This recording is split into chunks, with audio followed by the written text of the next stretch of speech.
Hello, everybody. Today we're going to be taking you on a journey to Genesis. So I'm Kacper. I'm the co-founder and CEO of Herodotus. And essentially, where's the clicker? Cool, thank you. And yes, so to start, I want you to imagine that you're reading a story, and you have a book, but you're confined to having to start with the last page. And on this last page, you have a summary. And in this summary, you have the final picture of what happened in the book, but you don't actually have the context of how you actually got there. And if we compare this to Ethereum state, it's very similar to what smart contracts have. They are aware of what the last state is, of what the last balances are, but when you want to read historical data, you're restricted and you don't have access to that. You actually, what we want to do at Herodotus is we want to be able to allow projects to flip through the pages of this book and get all the way back to the very beginning and be able to understand this full context of how we actually got there. So how do projects deal with this today? There's mainly oracles and attestation networks that allow you to allow off-chain actors to provide signatures and attestations that essentially confirm the validity of data that they read off-chain. And then these signatures are sent on-chain for verification. But essentially, it's like a source, trust me. We think that blockchains were, like a fundamental property of them was that we want to be able to trust code, not people. And this approach, even though right now it solves this problem of being able to read historical data, cross-chain data, it still relies on people, and we want to solve that. But in the first place, we got to ask ourselves, like, why do we even want to access historical data? What's the cool thing about this? So I'll go through a few examples. So the first one we would have is governance. Let's say we want to allow people to vote based on participation in a historical event, such as like the original DAO. Or potentially you have an NFT collection and you want people to be able to vote even if they own that asset in the past, but not necessarily today.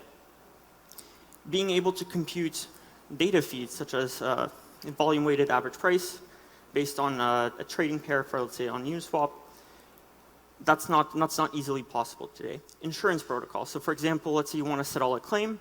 You want to be able to showcase, hey, my vault had this specific balance 1 week ago, 1 month ago. Today, that balance is no longer there, and I want to be able to get cover for that event.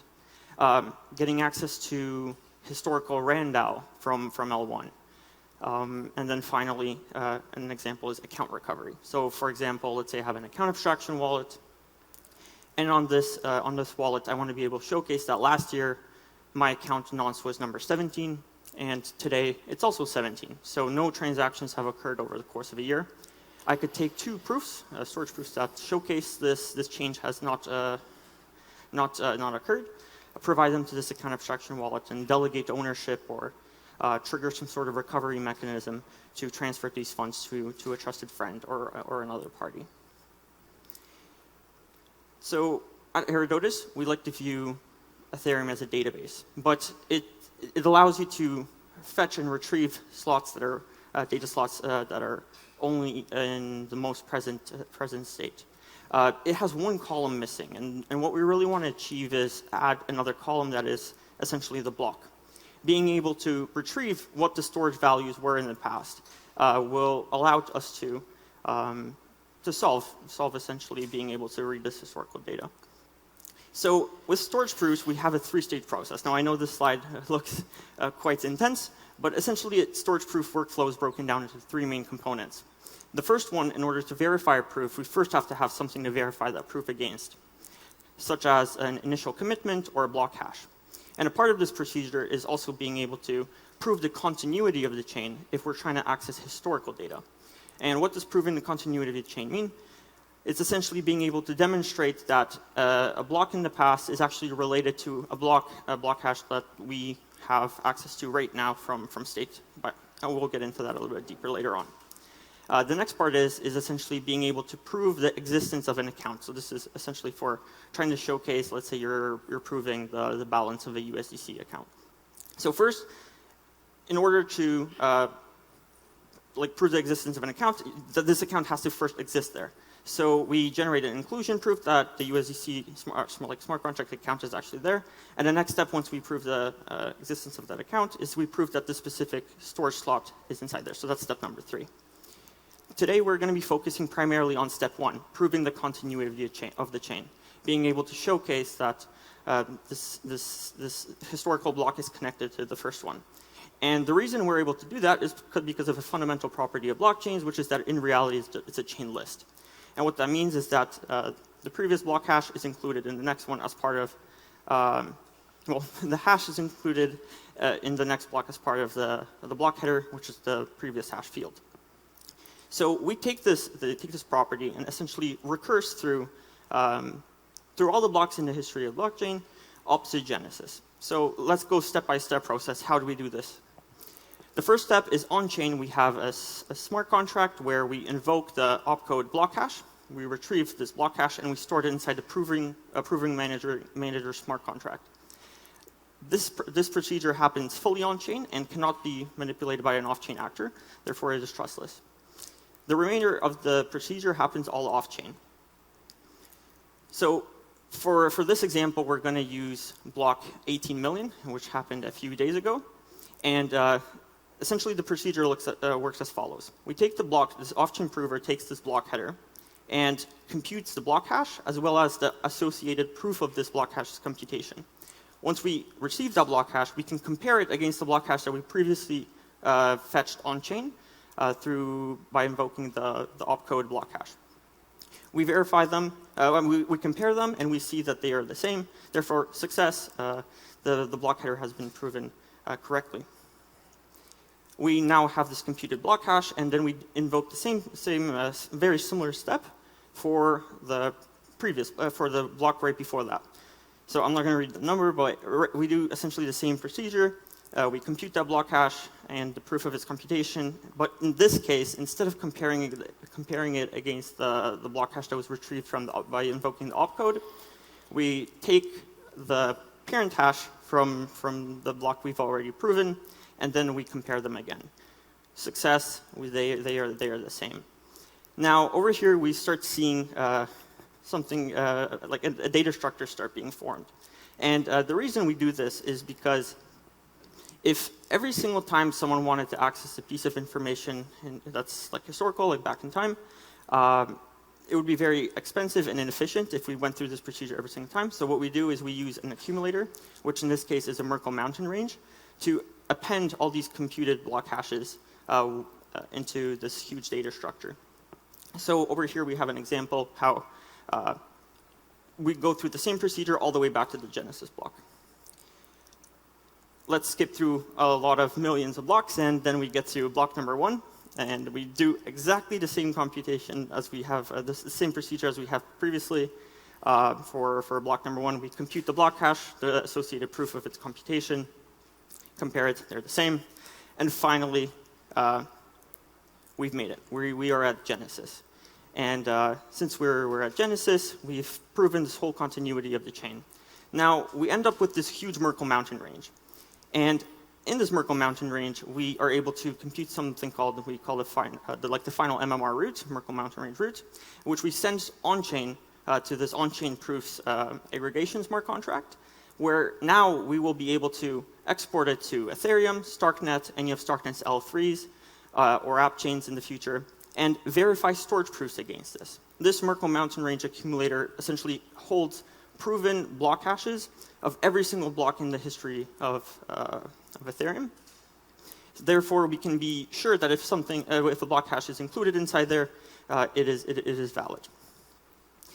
But we want to make sure that this computation is also verified. And for that, we essentially use Stark proofs. And now Alex from Starkware can explain how Starkware helped us make this happen with their technology. Thank you, Kacper, for explaining what storage proofs are, how they work, and their potential. What can they be used for? this one? Agreed. The green. And I'll briefly explain about how the Starkware technology stack makes it possible.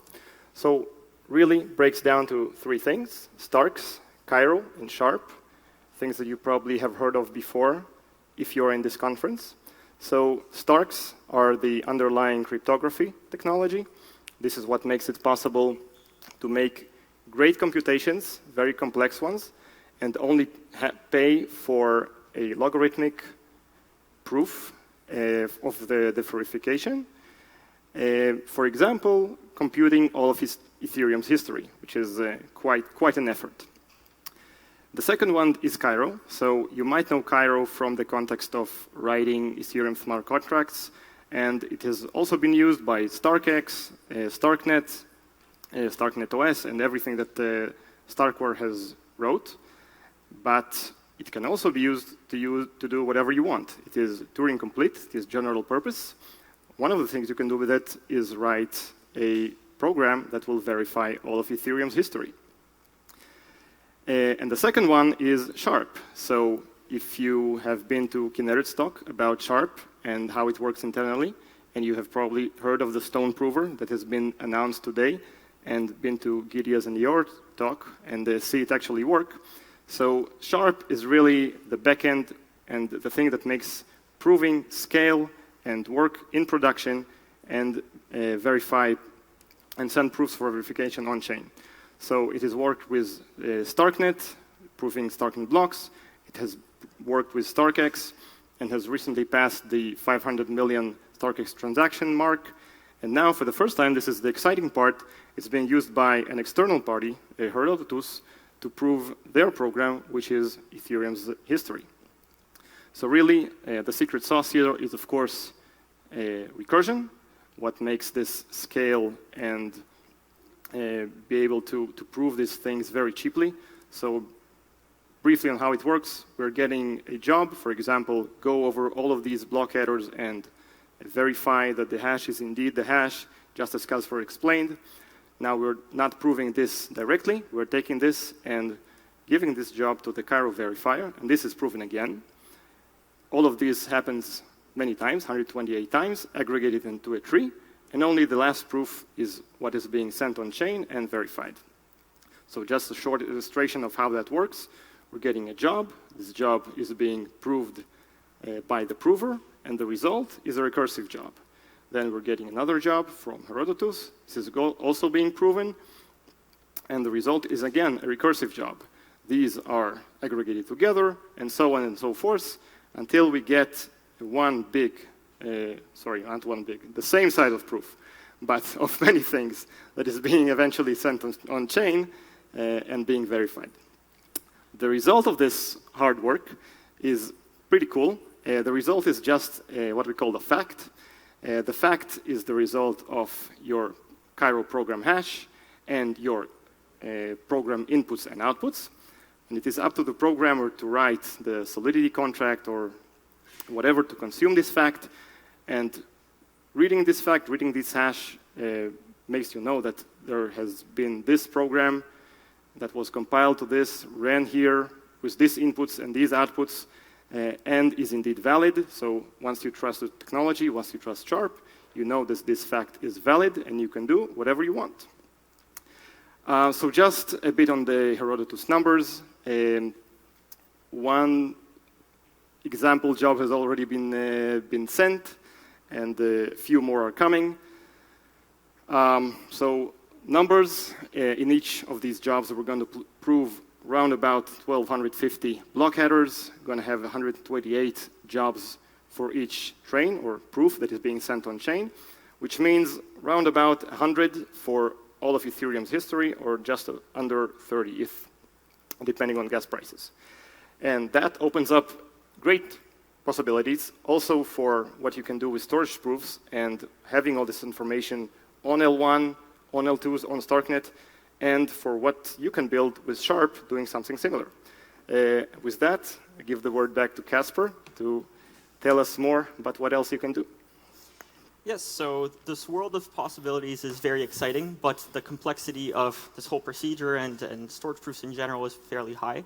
So we are building Herodotus Turbo to solve that problem. And the intent of Herodotus Turbo is essentially to allow you to make these historical queries in one line of code and be able to simply specify the block number of where the data you are interested in is located to drastically increase the UX of working and simplicity of working with storage proofs. Developers shouldn't have to understand ZK. They shouldn't have to dive deeply into the documentation to craft queries.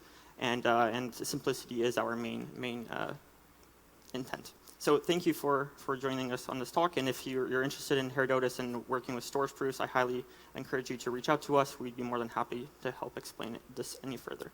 Thank you.